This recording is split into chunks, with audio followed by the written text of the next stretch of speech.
नमस्कार, आप देख रहे हैं फुटकर न्यूज। मैं हूं आपके साथ निधि विनोदिया।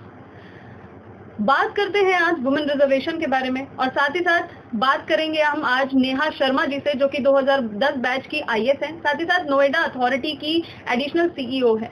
आइए जानते हैं उनसे कि क्या है उनका कहना। नेहा जी, बहुत बहुत धन्यवाद कि आप हमारे चैनल से बात करने के लिए आप आई। Thank you Nidhi ji, my pleasure. और जैसा कि अभी आपने कहा कि आप महिलाओं के मुद्दों और ज्वलंत मुद्दों पर बात करना चाह रही थी, तो मुझे भी एक वेलकम इनिशिएटिव लगा। Nice talking to you. Thank you. Neha ji, मेरा सबसे पहला सवाल आपसे ये है कि महिलाओं की स्थिति को कैसे देखती हैं आप? क्या इस भागदौड़ भरी जिंदगी में, इस रफ्तार में, क्या महिलाएं भी पुरुषों के साथ कंधे से कंधा मिलाकर चल पाती हैं? जी बिल्कुल, मुझे लगता है कि आज की जो महिला है, हमारे देश की आधी आबादी जो है, उसको न केवल मतलब एक जो परिवेश जिस तरह का मिल रहा है आज की दृष्टिकोण से अगर मैं बात करूं, एक पॉलिटिकल परिवेश या सामाजिक परिवेश, तो निश्चित ही बहुत परिवर्तन देखने को मिल रहा है। जो एक पहले का समय था, उससे आज जो महिला है वो अपने आप को बेहतर और सशक्त, फाइनेंशियली मजबूत भी महसूस कर रही है।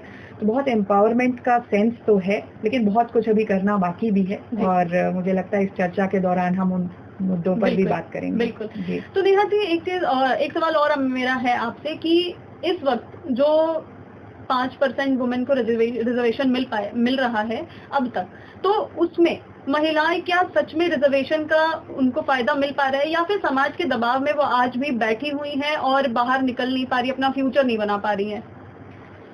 देखिए, महिलाओं को आगे लाने के लिए, उनकी मेन स्ट्रीमिंग और हर जगह उनकी प्रेजेंस होने के लिए एक रिजर्वेशन से बेहतर पहल तो है ही। और इसका एक जो हम असर देखने को मैं कहूँ तो हम ग्राउंड लेवल पर, कटिंग एज पर भी, ग्रास रूट पर भी उसका असर देख सकते हैं। चाहे वो ग्रास रूट पॉलिटिक्स की बात हो, तो महिलाओं को उसका एक असर तो मिल रहा है, लेकिन ये असर कितना असरदार है ये भी देखने वाली बात है। क्योंकि हो सकता है फिजिकली महिला आकर प्रेजेंट हो, लेकिन कई बार वो सशक्तिकरण सही मायने में तब्दील नहीं हो पा रहा हो जिस तरह से उनको इंडिपेंडेंस। लेकिन हाँ, एक छोटी सी पहल अपने आप में बहुत होती है कि कम से कम वो एक ऐसे स्टेप पर बैठ सक रही हैं, एक ऐसे पायदान को प्राप्त कर पा रही हैं जहां पर उनको विजिबिलिटी है, जहां पर वो अपनी मुखाग्र होकर अपनी बातों को रख सकती हैं, अपने ओपिनियंस को रख सकती हैं। तो निश्चित मैं इसको एक बहुत ही सकारात्मक पहल मानती हूँ। और हमारी बहुत सारी ऐसी बहनें हैं जिनको इस पायदान की जरूरत है। तो definitely reservation to an extent will help, लेकिन साथ ही मैं ये भी कहना चाहूंगी कि एजुकेशन जो है वो सबसे बड़ा वेपन है एक महिला के लिए। और अगर हम एजुकेशन से इक्विप नहीं करेंगे किसी को, तो कहीं भी हम अगर बात करते हैं कि जिस तरह का परिवर्तन हम उम्मीद करते हैं, वो तब तक नहीं देखने को मिलेगा जब तक हमारा जो डाउन द लाइन हर बच्ची जो है उसको एजुकेशन की कड़ी से जोड़ा जाए। जी नेहा जी, पंचायती अगर राज में देखा जाए तो 33% यानी कि 1/3 हिस्सा जो है वो वुमेन्स को मिला हुआ है, और ये इसका असर देखने के लिए भी मिलता है। पंचायत में कई सारे जो प्रधान होती है, ग्राम प्रधान बनती हैं महिलाएं, तो उनको रिजर्वेशन मिल जा रहा है, यहाँ पे वो बन जा रही हैं। लेकिन सवाल ये है कि उनके इस पंचायत में हिस्सेदारी होने के बावजूद भी उनका सारा काम जो है उनके पति संभालते हैं। तो क्या सही मायने में जो रिजर्वेशन मिला है, क्या वो उसमें कामयाब हुआ है? आपने बहुत सही बात कही। और क्योंकि मैं अपनी इस पोस्ट से पहले 2 जगह पे जिला अधिकारी के दायित्व को भी मैं निर्वहन कर चुकी हूँ, 2 जिलों में इस भूमिका में रही हूँ, तो मेरा बहुत क्लोज इंटरेक्शन रहा है महिला प्रधानों के साथ। और एक महिला अधिकारी के रूप में वो अपने आप को बहुत सहज भी महसूस करती थी।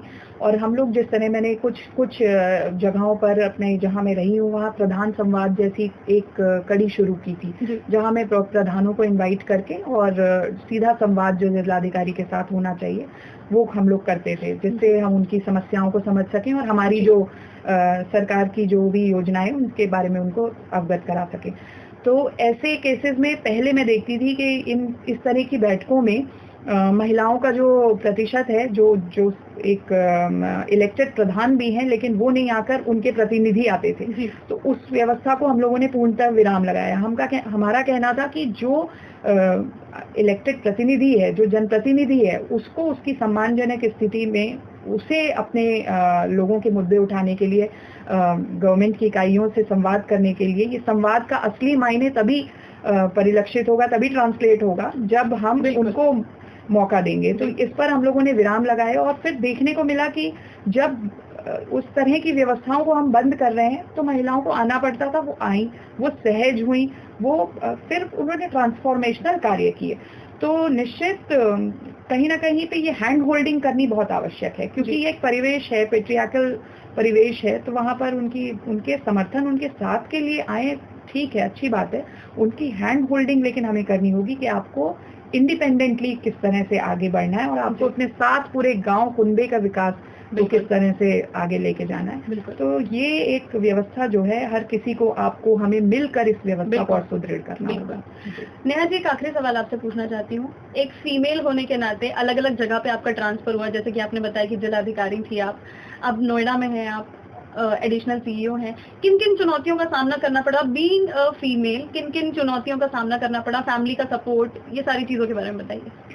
देखिए, मैं मानती हूँ कि एक महिला जो है वो पुरुष की अपेक्षा उसका व्यक्तित्व ज्यादा दोहरा धनी है, क्योंकि महिला जो है वो कॉम्बिनेशन है, गॉड की बनाई हुई ऐसी कॉम्बिनेशन है। वो न केवल साहसी है, मतलब पराक्रम और साहस की बात से हम मैन को एसोसिएट करते हैं, लेकिन महिला का एक उसका जो विनीतशील और जो उसका कंसिडरेशन वाला एस्पेक्ट है, दयालु भाव है, उसके किसी कार्य को करने के लिए उसकी संवेदनशीलता वाला एस्पेक्ट है, वो उसको बहुत अलग बना देता है।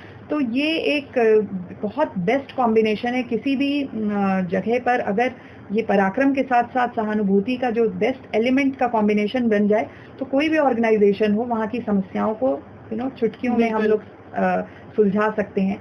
बट ये हम लोगों की अपने व्यक्तिगत जीवन में जैसे जो जिम्मेदारियां हैं, मेरे 2 बच्चे भी हैं, तो उन जिम्मेदारियों के साथ एक मल्टीफेसेटेड रोल में अपने आप को उतारना, ये भी महिलाओं की एक खूबी होती है कि वो एक मल्टीफेसेटेड रोल में, आप भी अपने घर में एक अलग उसमें होंगी और बाहर आप मूवमेंट में रहती हैं इतना।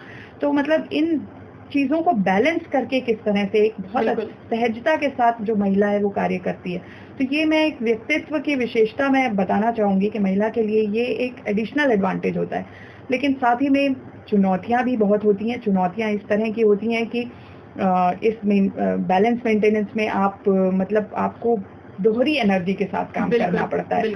तो आपको अपना तन मन धन से समर्पण से हम लोग सब जॉब में आए हैं और ये कार्य कर रहे हैं, लेकिन इस कार्य को और गति देने के लिए जो जितने गतिरोध होते हैं, जितनी भी कुछ विघ्न होते हैं, उनमें हमें दोहरी मशक्कत करनी पड़ती है। तो यही चुनौती मैं कहूंगी, लेकिन ये एक लर्निंग भी है और ये इसमें बहुत मजा भी है। एक जिंदगी की लर्निंग भी है और एक काम के लिए भी लर्निंग है। बिल्कुल बिल्कुल, काम को जुनून से करने का जो जज्बा होता है, उससे इस तरह की कोई भी मुश्किलें हैं वो बिल्कुल हम लोग सामना करते हैं उसका।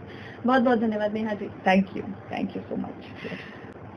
तो ये थी हमारे साथ नेहा शर्मा जी, जिन्होंने बताया कि महिलाओं की भूमिका कितनी अहम है। वुमेन रिजर्वेशन के ऊपर उन्होंने बात की और उन्होंने बताया कि किस तरह से महिलाओं को बढ़ चढ़कर हर फील्ड में आगे बढ़ना चाहिए। साथ ही साथ उन्होंने बताया कि जब महिलाएं घर के साथ साथ बाहर के काम भी संभालती हैं, वर्किंग होती है, तो उन्हें दोहरी मशक्कत करनी पड़ती है। ऐसे ही अन्य इंटरव्यूज के लिए देखते रहिए फुटकर न्यूज। लाइक शेयर सब्सक्राइब करिए और बेल आइकन दबाना ना भूलिए। नमस्कार।